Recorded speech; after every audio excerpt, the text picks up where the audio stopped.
The faint patter of rain on the window and the muffled hum of London traffic set the scene. I sat at my desk, staring at a stack of unpaid bills. A week without a case had left me restless and broke. The kettle whistled in the background, a sound more reliable than my luck these days. I was halfway through convincing myself that cold tea wasn't the worst thing in the world when Kai walked in. He didn't knock. He never did. Just slid the door open like the world owed him an entrance. That was Kai Sato for you. Calm, quiet, and far too composed for someone who spent his days chasing shadows and whispers. Born in Shanghai, split his time between London and Paris, but officially, he didn't exist. Fixer was the polite term for what Kai did before we teamed up, but I knew better.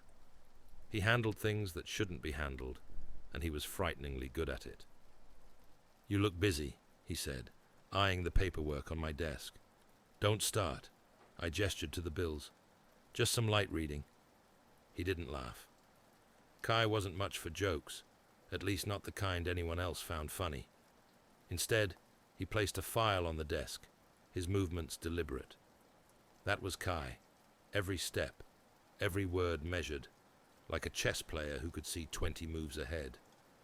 "What's this?" I asked, not bothering to hide my suspicion.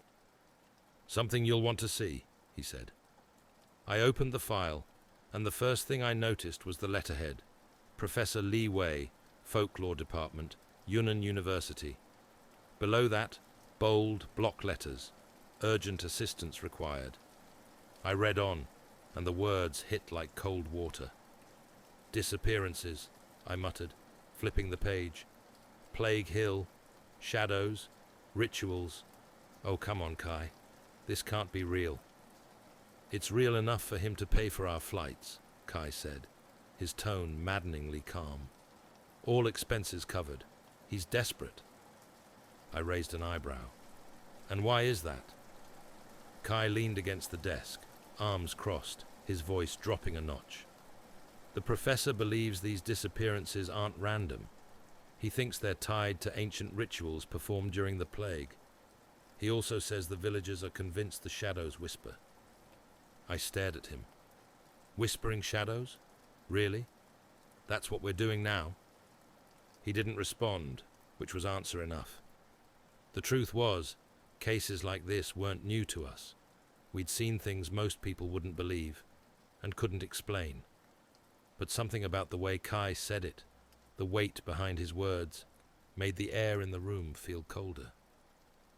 "He's not just asking for an investigation," Kai added. "He wants evidence, something he can use to prove his theories." "Folklore," I muttered, shaking my head. "He wants us to ghost hunt for science." Kai shrugged. "Call it whatever you want. It's a paid trip to China." I wanted to say no. I wanted to tell Kai to pack up his shadows and rituals and let me get back to pretending life was normal. But deep down, I knew better. Cases like this had a way of finding me, whether I wanted them or not. "Fine," I said, grabbing my coat. "Let's go meet his whispering shadows." I didn't know it then, but Plague Hill would be nothing like the cases we'd taken before, and by the time it was over, I'd wish I'd never heard the name. The flight to China was long enough for me to question every life choice that had led me to this point. Kai, of course, spent most of it meditating or reading, unfazed by the cramped seats or turbulence. Meanwhile, I was stuck wondering why anyone in their right mind would choose to investigate shadows on a hill halfway across the world. By the time we landed, my legs were stiff, and my patience was thinner than a piece of cheap airline toast. But the professor was waiting for us at the terminal, holding a sign that read, "Knight and Sato." He looked exactly how I'd imagined, thin, wiry, and slightly frantic, with eyes that darted around like he was being followed. "Professor Li Wei," he said, shaking my hand with enough enthusiasm to dislocate my shoulder. "Thank you for coming. You have no idea how important this is." "Let's hope it's important enough to cover jet lag," I muttered. Kai gave me a look, the kind that said, "Behave." He was better at first impressions than I was. Always had been. Lee didn't seem to notice. He launched straight into his pitch as he led us to a beat-up van waiting outside. The villagers are terrified. They won't go near Plague Hill anymore, not even in daylight. They say the shadows are growing stronger. I raised an eyebrow. Stronger? How does a shadow get stronger? He hesitated, like he was debating whether to say what he was thinking. Finally, he lowered his voice. They claim the shadows move on their own, and that they whisper. Of course they do, I said, because why wouldn't they? Lee ignored me, climbing into the driver's seat. Kai and I slid into the back, the seat sticky from years of abuse. The van sputtered to life, and we started the long drive into the mountains. The scenery was beautiful, in a haunting sort of way. Rolling hills shrouded in mist, dotted with clusters of ancient trees. But as we climbed higher, the air grew colder and the roads narrower. By the time we reached the village, the sun was setting, casting long shadows across the dirt paths. The villagers weren't exactly rolling out the red carpet. Most of them stayed inside, peeking out from behind curtains as we passed. The few who did venture outside gave us wary looks and muttered to each other in hushed tones. I didn't need to speak Mandarin to know what they were saying. Outsiders don't belong here. We stopped in front of a small house on the edge of the village. Lee led us inside, where a fire crackled weakly in the hearth. He handed us mugs of tea that smelled like grass and desperation. This village has a history, he began, sitting across from us. During the plague, it was used as a quarantine site. Thousands died here, and their bodies were buried on Plague Hill. But the stories go back even further. The hill was considered cursed, long before the plague. Cursed how? Kai asked, his tone calm but curious. Lee hesitated again, glancing toward the window as if he expected something to be lurking outside. When he spoke, his voice was barely above a whisper. They say it's a bridge, a place where the living and the dead overlap, where souls that can't move on linger in the shadows. I wanted to laugh, but something in his expression stopped me. He wasn't exaggerating, wasn't trying to sell us on some grand legend. He genuinely believed what he was saying. And you think these shadows are responsible for the disappearances? I asked. Lee nodded. There's a pattern. Everyone who's gone missing was last seen near the hill. And there's one more thing. He reached into his bag and pulled out a small notebook, its leather cover cracked and worn. He opened it to a page filled with jagged, frantic handwriting. This belonged to one of the missing villagers, he said. It was found near the base of the hill. Kai and I leaned in to read the scrawled words. Most of it was incoherent rambling, but one phrase kept repeating, over and over. The shadows whisper my name. I leaned back, setting the notebook down carefully. My fingers felt colder than they should have, and I wasn't sure if it was the mountain air or the weight of the words on the page. All right, I said, forcing a smile. Let's go see what these shadows have to say. Lee looked at me like I'd just volunteered to walk into a lion's den. Maybe I had, but I wasn't about to turn back now, not with Kai watching me like he was already 2 steps ahead. We set out for Plague Hill at dawn. The professor insisted we start early, claiming the shadows grew stronger as the day went on. I wasn't sure how shadows could tell time, but judging by the look in his eyes, he wasn't joking. The path to the hill was narrow and uneven, winding through dense clusters of trees. The mist hung low, curling around the trunks like it had nowhere else to be. As the morning sun rose higher, its light barely filtered through the dense canopy above. The higher we climbed, the quieter the world became. No bird song, no rustling leaves, just the crunch of our boots on the dirt path and the occasional labored breath from Lee, who wasn't built for hikes. Kai, of course, moved like he was gliding. He barely made a sound, his eyes scanning the horizon like he could see things the rest of us couldn't. His calmness always unsettled me, even more so when I remembered some of the stories he'd told me. The monastery he'd trained at in China, the grueling discipline of Shaolin Kung Fu. It wasn't just physical. Kai talked about balance, energy, and forces that couldn't be seen. I'd chalked it up to philosophical mumbo-jumbo at first. Now I wasn't so sure. "You feel it?" he asked, his voice low enough to blend with the mist. "Feel what?" I replied, though I already knew the answer. "The air. It's heavier here." I opened my mouth to make a joke, but stopped. He was right. The air did feel heavier, pressing against my chest like an invisible weight. I told myself it was the altitude, nothing more. Lee's pace slowed as we climbed, his breathing ragged. He adjusted the straps of his bag nervously, his eyes darting around like he expected something to leap out from the mist. "Are you all right, Professor?" I asked. He hesitated, then nodded quickly. "Yes, it's just this place. It's different from how I remembered it. The atmosphere. It feels—" He trailed off, his words catching in his throat. "What?" I pressed. He shook his head. "Nothing. It's nothing. Let's keep going." But it wasn't nothing. I could see it in the way his fingers fidgeted, the way his eyes lingered on the shadows.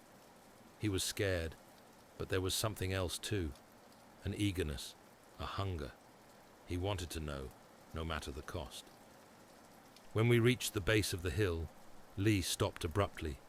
He pointed ahead, his hand trembling slightly. "There," he said. "That's where the first villager disappeared."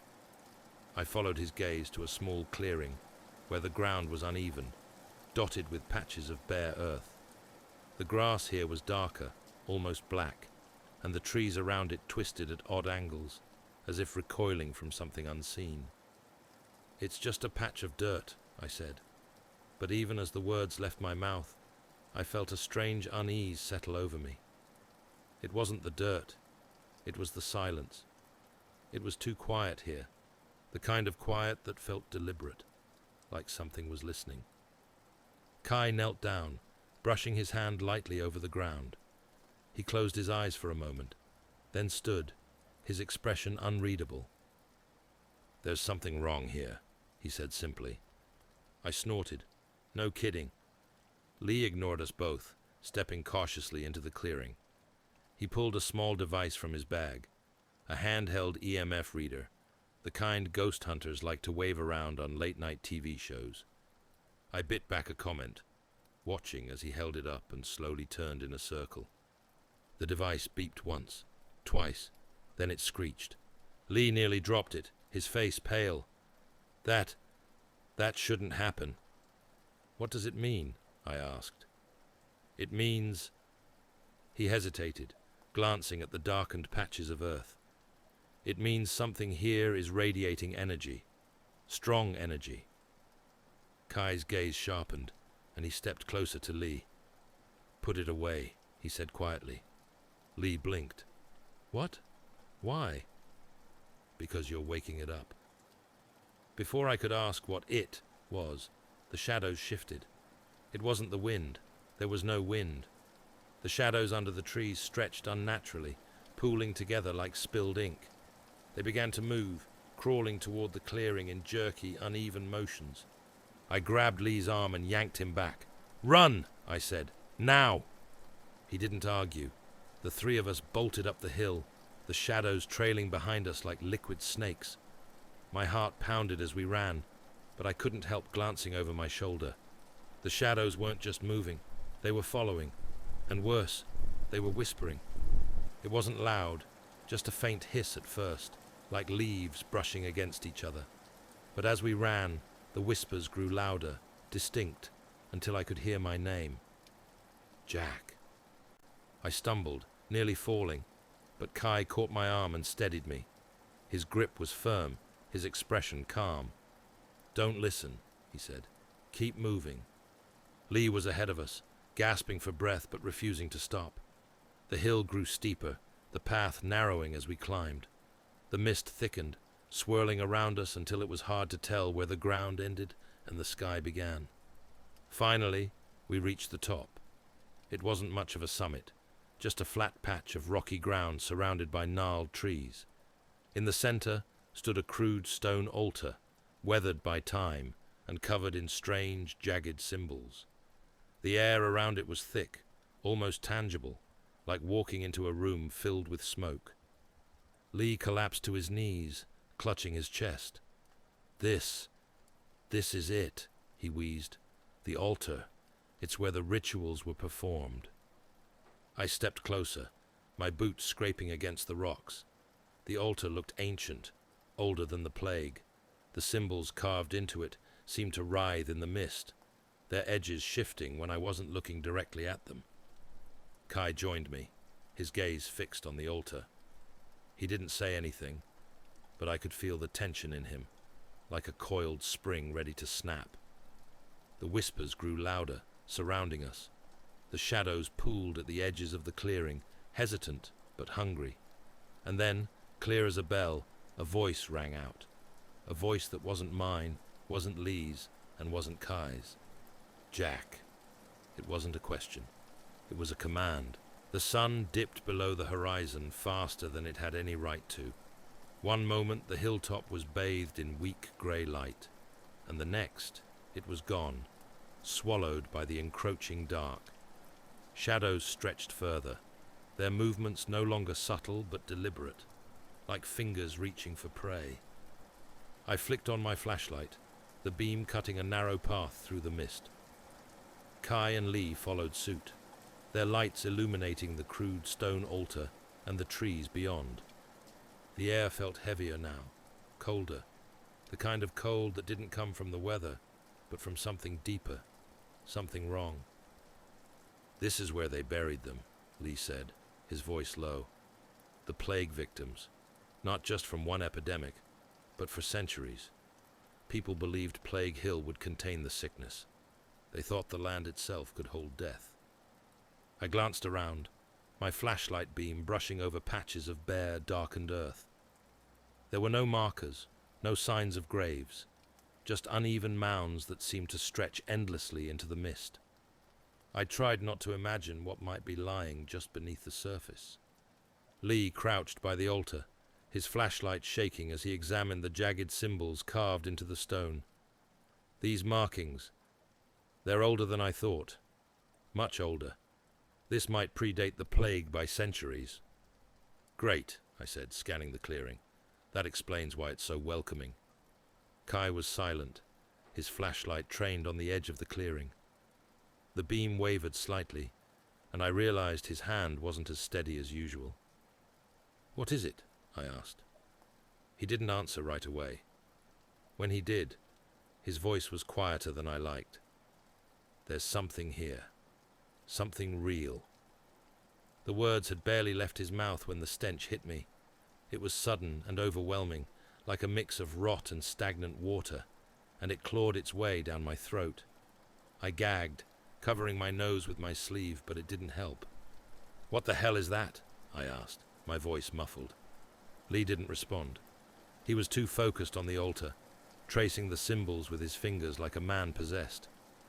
This is it, he murmured. The ritual site, the source of everything. I wanted to laugh, but before I could, Kai's flashlight caught something at the far edge of the clearing. At first, I thought it was another shadow, but shadows didn't glisten like that. Shadows didn't move with the slow, deliberate gait of something alive. It was a figure, hunched, shuffling, and wrong. The flashlight's beam reflected off what looked like wet, decayed flesh, stretched too tight over brittle bones. The head twitched unnaturally, and for one terrible moment it turned toward us. It didn't have eyes, just empty sockets where they should have been, black as the shadows pooling around it. And it wasn't alone. The other shadows began to take form, their darkness hardening into shapes that looked far too human. They were skeletons, some draped in ragged clothing, others disturbingly fresh, as if they'd only just crawled from their graves. Their flesh, where it remained, was pallid and swollen, their movements jerky yet deliberate. The closest one still had a face, its lips cracked but eerily intact. Lee whispered, his voice trembling. They must be from the village, the ones who disappeared. They answered its call. The figures shambled toward the altar, their bony hands outstretched as if drawn to the carvings. The shadows surged around them, coiling like living things, feeding into the skeletons as they grew more solid, more alive. Then, one of them broke from the pack. It darted toward Lee with unnatural speed, its skeletal fingers closing around his shoulders. Lee screamed, struggling as the thing dragged him backward toward a gaping hole in the ground, an open grave. The dirt around it was disturbed, and the faint stench of decay wafted up. More skeletons waited below, their jaws open in eerie silence, their bony arms reaching for him. "Help me!" Lee gasped, his voice raw with panic. I didn't think. I just moved, grabbing his arm and pulling with everything I had. But the skeleton was strong, stronger than it should have been.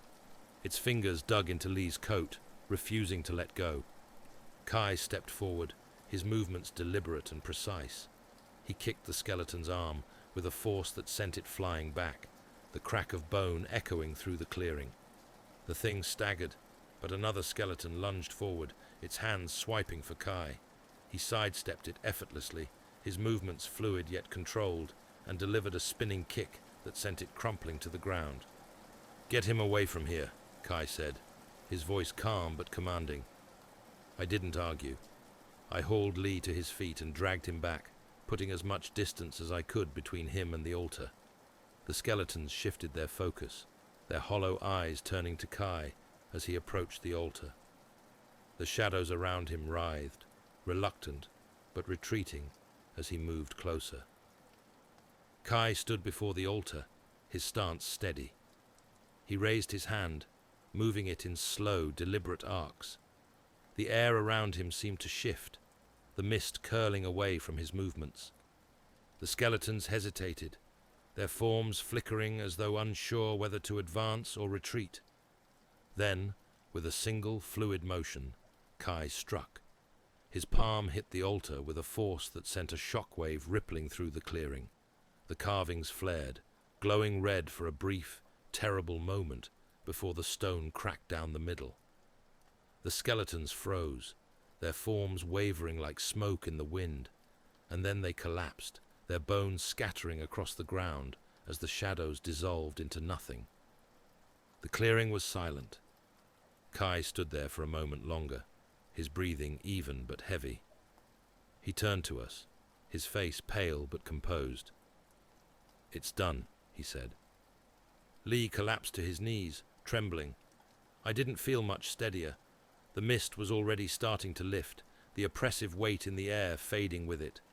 But as I glanced at the shattered altar, I couldn't shake the feeling that this wasn't over. Not by a long shot. The mist began to thin, peeling back from the hilltop like a retreating tide, but the air still felt heavy. The cracked altar sat at the center of it all, a fractured relic of something far older and far darker than I cared to understand. The oppressive stench was gone, but the silence that replaced it wasn't any better. It wasn't relief. It was a pause.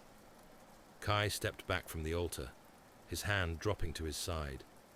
His breathing was steady, his movements controlled, but I could see the strain in his posture. Whatever he'd done, it had taken more out of him than he wanted to admit. He didn't look at us immediately, his focus lingering on the shattered altar, as if checking for something only he could see. "Is it over?" Lee asked, his voice trembling. He was clutching his flashlight like a lifeline, his wide eyes darting between the altar and the shadows that had once surrounded it. Kai didn't answer immediately. He glanced at the altar, then at the edge of the clearing where the shadows had disappeared. Finally, he nodded. "For now," he said, but his tone didn't inspire much confidence. I stepped closer to the altar, keeping my flashlight trained on it. The cracks ran deep, splitting the strange carvings into jagged pieces. But there was something else, something glinting faintly in the fractured stone. "What's that?" I asked, pointing with the flashlight beam. Kai joined me, crouching to examine it. Embedded in the center of the altar, partially exposed by the cracks, was a shard of metal. It wasn't ordinary. Its surface shimmered like oil on water, shifting colors in a way that made my eyes ache if I looked too long. "It's a fragment," Kai said quietly. "Part of the artifact they used for the ritual." Lee perked up at that, his academic curiosity momentarily overpowering his fear.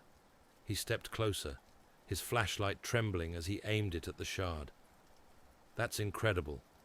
Do you realize what this could mean? This could prove the connection between folklore and reality. It's groundbreaking." I wasn't so sure. The thing radiated unease, a faint hum that I could almost feel in my teeth. "Groundbreaking, maybe," I said, "but it also looks like the kind of thing that gets people killed." Kai carefully pried the shard free, wrapping it in a piece of cloth before tucking it into his bag. "Better we take it than leave it here," he said. "Whatever power it had is broken, but it's still dangerous."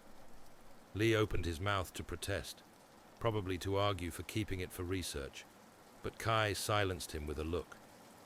"This isn't a souvenir," Kai said. "It's a threat." The professor nodded reluctantly, but I could see the disappointment in his eyes. I didn't blame him. He wanted answers, but some answers weren't worth digging up. We started down the hill, flashlights cutting narrow paths through the thinning mist. The silence followed us, heavy and expectant. The further we got from the altar, the more the air seemed to lighten, but I couldn't shake the feeling that we weren't alone. The shadows might have vanished, but their presence lingered, like a bruise beneath the skin. Kai led the way, his steps as steady as ever, but I could see the tension in his shoulders. He hadn't spoken much since we'd left the clearing, and that wasn't like him. Whatever he'd done to dispel the shadows had taken more than just energy. It had taken a piece of him.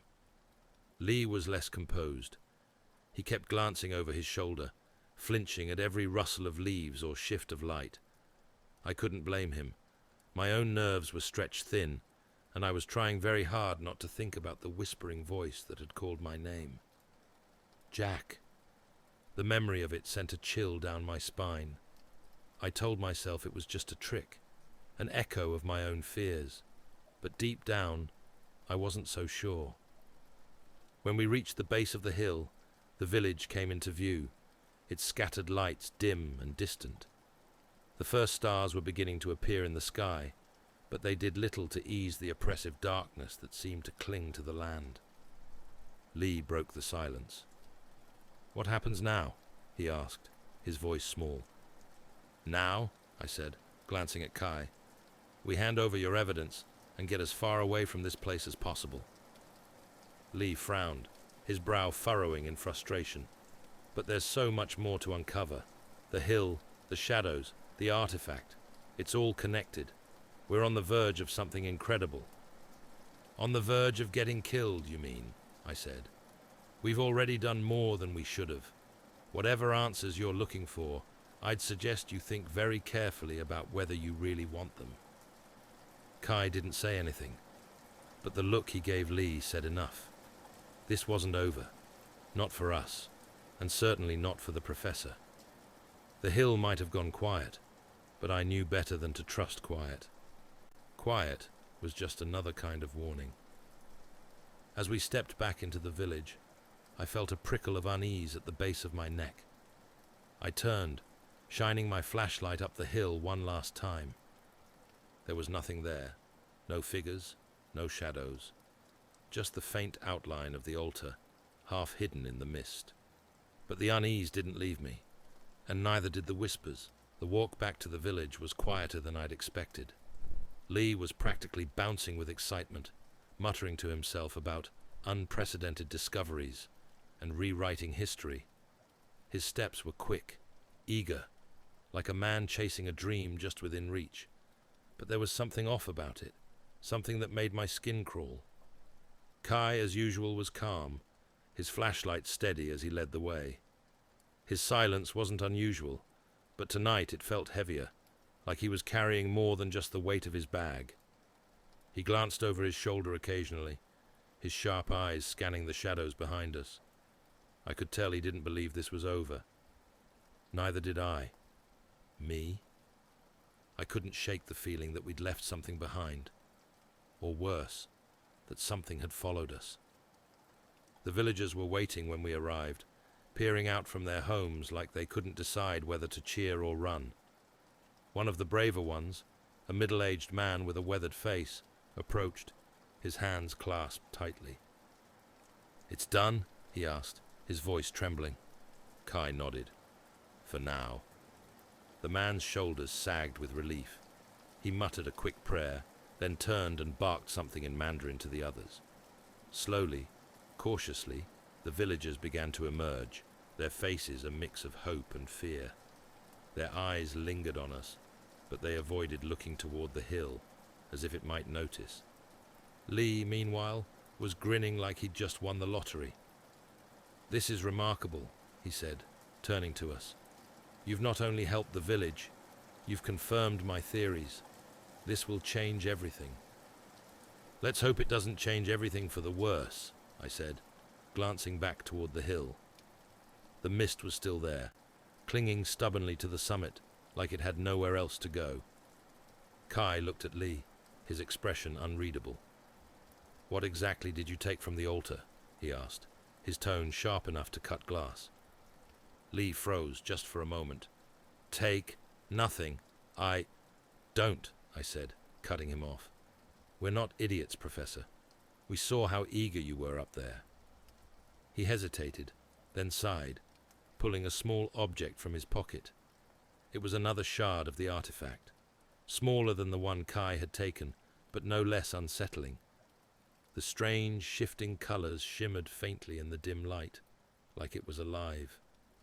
I hated the way it seemed to pulse in time with my heartbeat. "I couldn't leave it behind," he said, his voice defensive.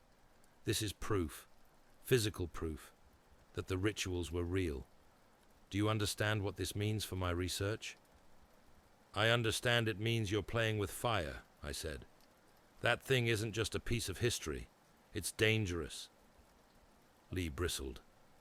"With respect, Mr. Knight, I think I'm better equipped to handle this than you are. This is my field." Kai's gaze didn't waver.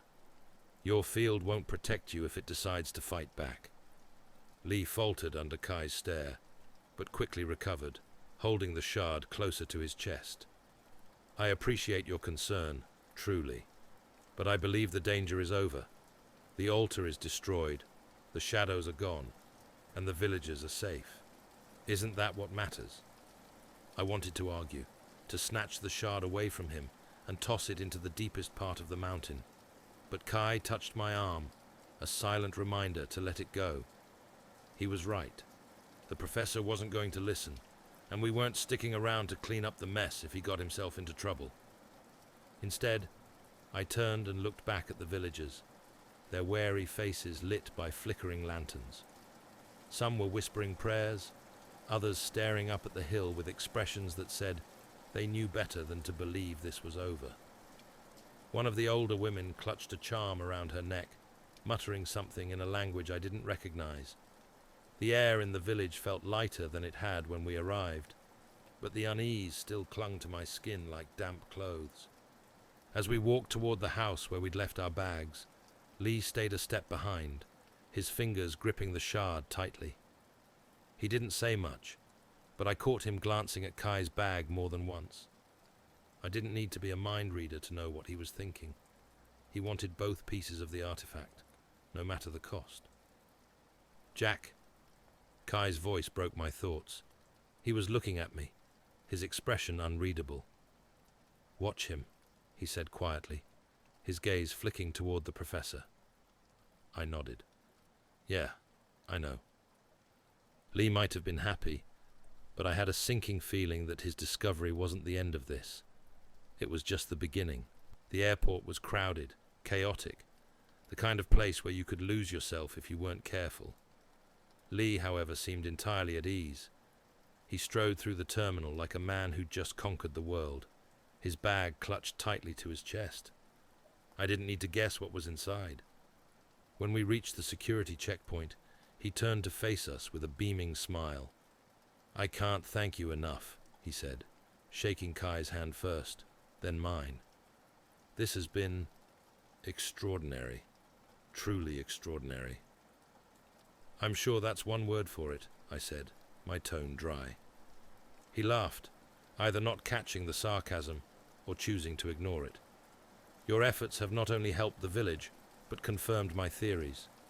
Do you realize the implications of this? We've bridged the gap between folklore and reality. It's a monumental discovery." Kai's expression didn't change. He simply watched the professor, his dark eyes as unreadable as ever. "Let's hope it stays in the realm of discovery," he said quietly, "and not something worse." Lee faltered for just a moment, his smile wavering before he recovered. "I assure you, Mr. Sato, I'll handle this responsibly. The artifact fragments will be thoroughly studied and preserved. Their power, if there is any left, will be contained." "If," I muttered under my breath. Kai's glance told me he'd heard. Lee handed Kai an envelope with a flourish. "Your payment," he said, his voice brimming with gratitude. "As promised, and then some." Kai accepted it with a polite nod, slipping it into his coat pocket without a word. I resisted the urge to peek inside. Whatever was in there, it didn't feel like it was worth what we'd been through. Lee glanced at his watch, then at the security line, which was moving steadily forward. "I must go, but rest assured, I will keep you updated on any developments. This is only the beginning of something incredible." "That's what I'm afraid of," I said, my voice low. Lee didn't seem to hear me, or maybe he chose not to. With one last smile, he adjusted his bag and turned toward the checkpoint, disappearing into the crowd with the confidence of a man who believed the worst was behind him. Kai and I stood there for a moment, watching the flow of travelers. I couldn't shake the feeling that something was off, that Lee's excitement was misplaced. Or maybe I just knew better. I'd seen what the artifact fragments could do. I'd heard the whispers. "You think he'll be okay?" I asked finally. Kai's gaze didn't leave the crowd. "No," he said simply. I wanted to ask what he meant, but the truth was, I already knew. Lee wasn't just taking a piece of history back to his lab. He was taking something alive, something that wasn't finished. And when it woke up, we wouldn't be there to stop it. The flight back to London was quiet, at least between Kai and me. The hum of the engines filled the silence, but my thoughts were louder. I kept replaying the events on the hill, the shadows, the whispers, the altar. And that voice, the one that called my name, still crawled through my mind like an echo that refused to fade. Kai sat next to me, his eyes closed but his posture alert. Even when he rested, he was like a coiled spring, ready to snap into action. I envied his ability to find calm in chaos, but tonight, even he didn't seem entirely at peace. There was a stiffness in his shoulders, a tension that hadn't been there before. "You think it's really over?" I asked finally, breaking the silence. Kai opened his eyes, glancing at me. "The hill is quiet," he said. "That's all we can ask for. But it's not gone, is it? Not completely." He didn't answer, which was answer enough. Instead, he leaned back in his seat, his gaze distant. Whatever he'd done on that hill had cost him something. I wasn't sure what, but I could feel it, like a crack in something solid, a fracture he didn't want me to see. "You okay?" I asked, my voice softer than usual. Kai nodded. "I'm fine," he said, but there was a weight to his tone that told me otherwise. I turned back to the window, watching the endless expanse of clouds roll by. The professor had seemed happy. The villagers were safe, and we were alive. By all accounts, the mission was a success. So why didn't it feel like one? "Jack." The memory of the voice sent a chill down my spine. It wasn't just a whisper. It was a command, deliberate and undeniable, and it hadn't sounded human. I told myself it was a trick, an echo of my own fear, but deep down, I wasn't so sure. The shadows were gone, but their presence lingered, like a bruise beneath the skin. Kai shifted beside me, pulling me out of my thoughts. He wasn't asleep, but his eyes were closed again, his breathing slow and measured. He had his own ghosts to wrestle with, I guessed. Whatever he'd done to destroy the altar, it had taken a piece of him. And if I knew Kai, he wouldn't admit it, not even to himself. I leaned back in my seat, trying to shake the unease that clung to me like a second skin. The professor's words echoed in my mind. This is only the beginning of something incredible. Maybe he was right. Maybe this was just the start. But I wasn't convinced that what we'd uncovered was meant to be found. The artifact was out of our hands now, and that should have been a relief. But it wasn't. Lee was too eager, too reckless. He didn't understand what he was holding, or maybe he did, and that was worse.